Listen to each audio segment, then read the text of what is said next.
সময় আর স্রোত কারো জন্য কখনো অপেক্ষা করে না।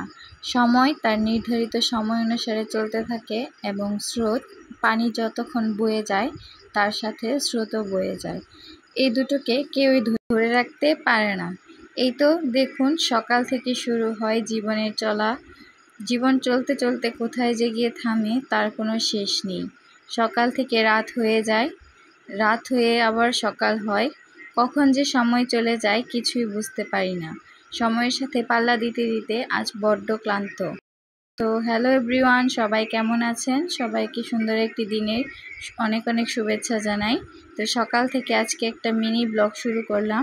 প্রতিদিন সকালে উঠে যা করতে হয় আমাকে, তার সামান্য একটু ভিডিও আপনাদের সঙ্গে শেয়ার করেছি। এই তো দেখুন, আমার সোনা পাখি দুটো ঘুমোচ্ছে এখনও। তো তাদের দিয়ে সকাল শুরু আমার। এই তো বড় মেয়েকে চা খাবার দিয়ে দিলাম, চায়ের সাথে তাকে রুটি পরোটাও দিয়েছি। এদিকে ছোট মেয়ে উঠে গেছে, তাকেও একই খাবার দিয়ে দিলাম। তো তারা তাদের মন মতো খেয়ে নিচ্ছে। মেয়েগুলোকে নিয়ে আমার কোনো চিন্তা করতে হয় না, তাদের সামনে খাবার দিলে তারা সুন্দর মতো খেয়ে নেয়। মেয়ে দুটো আমার খুবই লক্ষ্মী আছে। তো আমার মেয়ে দুটো আর আমার জায়ের মেয়ে একটা, আমার তিন মেয়েই আমার খুব ভালো। এই তো দেখুন, বড় মেয়ে চা খেয়ে তার পরীক্ষা চলছে তাই পড়াশোনা করছে। আর এদিকে আমি সকালের নাস্তা রেডি করছি, আলু দিয়ে ভাজি। আলু ভাজিটা সবাই এভাবে রান্না করে দিলে পছন্দ করে।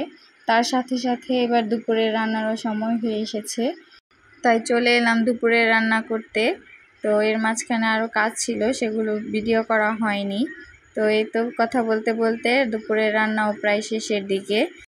রান্না শেষ করে এবার স্নান করে নিয়েছি, এবার খাওয়া দাওয়ার পালা। ভাত নিয়ে নিচ্ছি, ভাতের সাথে রয়েছে করলা ভাজি, পুঁটি মাছ ভাজা, মাছের ডাল। এগুলো দিয়ে আজকে খাবার খেয়ে নিব।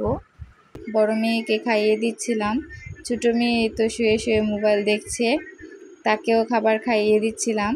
তো খাবারের মেনু দেখে বড় মেয়ের আজকে পছন্দ হয়নি, কারণ সে করলা ভাজিও খায় না, আর যে মাছ ডাল রান্না করেছি সেটাও সে খাবে না, তাই তার মুখটা কেমন হয়ে আছে। আর এই তো বিকালের ধাপ। বিকালে দেখুন, ছোটো মেয়ে তার স্যান্ডেলের দোকান দিয়েছে, সমস্ত স্যান্ডেল বের করে। আর বড় দুই বোন তাকে হেল্প করছে তার কাজে। তো এগুলো আমাকে গোছাতে হবে। এই তো ভাত টাত খেয়ে এখন নিজেকে একটু সময় দিব, একটু রেস্ট করে তারপরে ঘরটাকে গুছাবো। এটা আমার প্রতিদিনকার বিকেলবেলার রুটিন, যে প্রতিদিনই ঘর গোছাতে হয়। সকালে একবার গোছাতে হয়, দুপুরে একবার গোছাতে হয়, আবার বিকালেও গোছাতে হয়, কারণ আমার দুই মেয়ে ছোট, তারা দুজনেই খেলাধুলা করে, সব কিছু জিনিসপত্র এদিকে ওদিকে ছড়িয়ে ছিটিয়ে রাখে। তো সেগুলোকে এক জায়গায় গুছিয়ে রাখি। তারপরে এই তো বেডটা ঝাড় দিয়ে নিলাম, ঘরটাও ঝাড়ু দিয়ে নিলাম। ঝাড়ু দিয়ে মপ দিতে দিতেই দেখি এদিকে বৃষ্টি নেমে পড়েছে। তো একটু বৃষ্টিও দেখলাম, সাথে মেয়েরাও নামার জন্য চেষ্টা করছে, কিন্তু তাদের নামতে দেওয়া হচ্ছে না। আমার বৃষ্টি দেখতে ভালো লাগে, বৃষ্টিতে ভিজতে ভালো লাগে, কিন্তু বৃষ্টিতে যে কাদা হয় সেটা আমার ভালো লাগে না। তো আমার মতো কে কে আছো এরকমের যে বৃষ্টিতে কাদা ভালো লাগে না, অবশ্যই কমেন্ট করে জানিও। আর এই তো দেখো, মেয়েরা ছাতা নিয়ে বের হয়ে গেছে বাইরে যাওয়ার জন্য। তো সন্ধ্যা হয়ে গেছে, চা খাওয়া শেষ, এবার রাতের পালা। রাতে দেখো, আমার মেয়েটা একা একাই সুন্দর করে ভাত খেয়ে নিচ্ছে। সে প্রতিদিনই রাতে, দুপুরে, সকালে 3 বেলায় নিজের হাতে খাওয়া পছন্দ করে, তো নিজে নিজেই খায়। আর আমিও মাঝে মধ্যে চেষ্টা করি তাকে খাইয়ে দিতে। আর এই তো বড় মেয়েটা পড়াশোনা করছে।